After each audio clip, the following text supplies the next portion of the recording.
लोकवृत्त मराठी, लोकशाहीचा खरा आवाज. अवाजवी वीज बिलांमुळे शिंदखेडेकर त्रस्त. 132 केव्ही उपकेंद्राची काँग्रेसची मागणी, अन्यथा तीव्र आंदोलनाचा इशारा. शहरातील अनेक नागरिकांना मागील काही महिन्यांपासून त्यांच्या नेहमीच्या वापराच्या तुलनेत अवाजवी आणि दुप्पट तिप्पट वाढीव वीज बिलं मिळत असल्यानं नागरिकांमध्ये तीव्र संतापाची लाट पसरली आहे.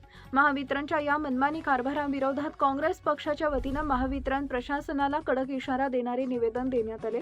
शहरासाठी 132 केव्ही उपकेंद्र तात्काळ मंजूर करावे, अन्यथा महावितरण कार्यालयावर धडक देऊन तीव्र आंदोलन छेडण्यात येईल, असा इशारा या निवेदनाद्वारे देण्यात आला आहे. काँग्रेसचे शिंदखेडा तालुका अध्यक्ष सुनील चौधरी यांच्या नेतृत्वाखाली हे निवेदन महावितरण अधिकाऱ्यांना सोपवण्यात आले. सदर निवेदन सहाय्यक अभियंता अभिजित अहिरे यांनी स्वीकारले.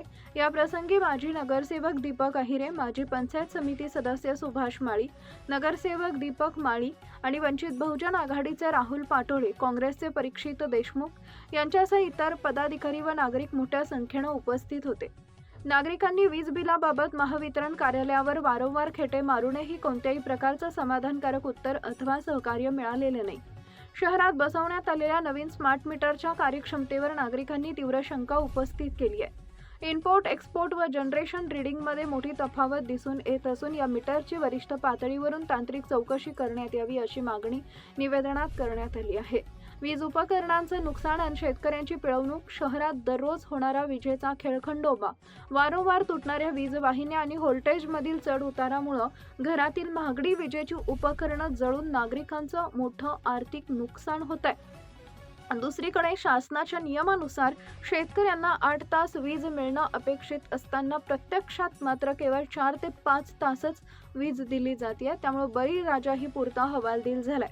निवेदनातून मागण्या समोर ठेवण्यात आल्या आहेत त्या अशा: वाढीव वीज बिलांच्या तक्रारीची चौकशी पूर्ण होईपर्यंत सक्तीची वसुली किंवा वीज पुरवठा खंडित करण्याची कारवाई करू नये.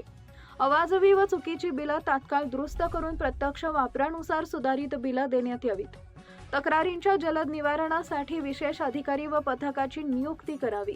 शहराला नियमित व योग्य दाबानं वीज पुरवठा मिळण्यासाठी 132 केव्ही उपकेंद्राची उभारणी करावी.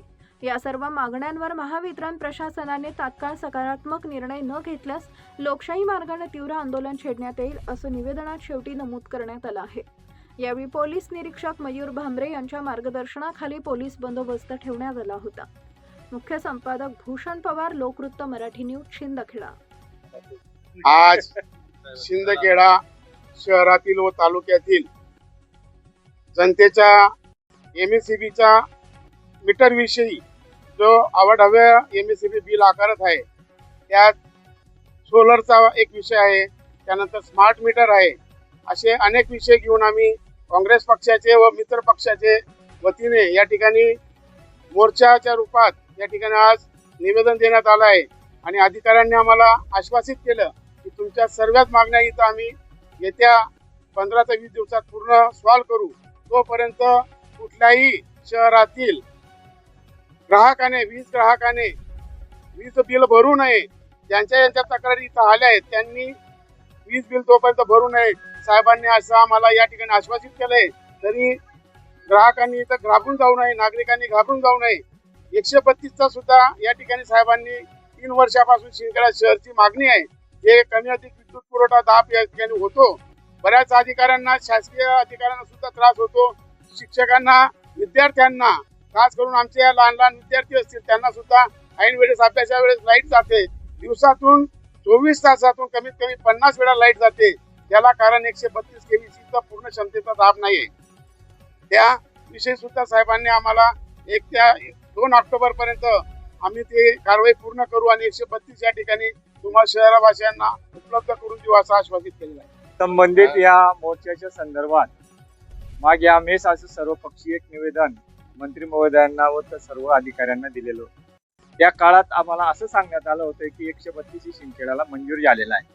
परंतु आज ते किती दिवस झाले, अधिकारी म्हणतात मंजूर झालेला आहे, मंत्री महोदयांकडनं कळतं की मंजूर आहे, परंतु जागा अभावी आहे. मग ती जागा कुठं शोधणार? सर्व जर जागा भेटली असेल तर त्या ठिकाणी आमच्या शिंदखेडा शहराच्या व ग्रामीण भागातील सर्व म्हणजे पश्चिम भागातील जे काही आहेत सर्व पश्चिम भागातल्या शेतकरी असतील त्यांच्या वेळोवेळी लाईन जाते, शेतकऱ्यांना फार मोठा तो त्रास सहन करावा लागतोय. आणि या संदर्भातली गावातल्या मागे आमच्या त्यांनी सांगितलं की घरातल्या ज्या लाईट आहेत आणि जे सोलरचे काही आम्ही दाखवून आणि उलट ते सोलरवाल्यांचा फायदा होतो का महावितरणचा फायदा होत आहे याच्या हे लोकांपुढे सांगितलं गेलं पाहिजे, परंतु संबंधित अधिकाऱ्यांकडे कुठलंही उत्तर नाही. जर या 2 ऑक्टोबर पर्यंत ही कुठल्याही परिस्थितीत कारवाई झाली नाही तर गांधी जयंतीच्या निमित्त आम्ही सर्व पक्षीय मिळून शिंदखेडा शहरामध्ये अन्नत्याग उपोषण करण्याशिवाय राहणार नाहीत, याची सर्वस्वी अधिकाऱ्यांनी नोंद घ्यावी. आज आलेल्या मोर्चामध्ये ज्या तक्रारी आलेल्या आहेत स्मार्ट मीटर संबंधात म्हणा किंवा सोलरच्या, त्या सॉल्व्ह करण्यासाठी खाली आम्ही आदेश दिलेले आहेत आणि आज एजन्सीचे लोक बोलवलेले आहेत. त्यांच्या आणि आमच्या स्टाफच्या याच्यातून तक्रारी सॉल्व्ह करण्याचा जो 132चा विषय झाला त्याचाही पाठपुरावा वरील ऑफिसमध्ये करण्यात येईल. आज शिंदखेडा शहरातला MSEB वर आणि सौर ऊर्जाच्या ज्या अधिकारी आहेत, सौर ऊर्जाच्या आम्हीच दाखवून काही लोकांना लूट केलेली आहे. आता सिद्ध झालेला आहे, एक भजी विक्रेता सोलर बसवलेला तरी त्याला 42,000 रुपये बिल आणि MSEBचं 10-15 म्हणजे एका तासात 10-15 मिनिटात लाईन जाते आणि आवाजच्या सव्वा बिल, जसं सुनील भाऊसाहेबांनी सविस्तर सांगितलं आणि मी सांगितलं या अधिकाऱ्यांना का जर तुम्ही या गोष्टी लवकरात लवकर सुधारणा केली नाही, आज आम्ही गांधीच्या भूमिकेत आलेलो आहे. येणाऱ्या मोर्चामध्ये सुभाषचंद्र बोसच्या भूमिकेत येऊ आणि याला सर्व MSEB आणि सोलर ऊर्जा हे प्रशासन जबाबदार राहील. महत्त्वाच्या बातम्या पाहण्यासाठी आमच्या लोकवृत्त मराठी न्यूज चॅनलला यूट्यूबवर सबस्क्राईब करा आणि बेल आयकॉन प्रेस करा.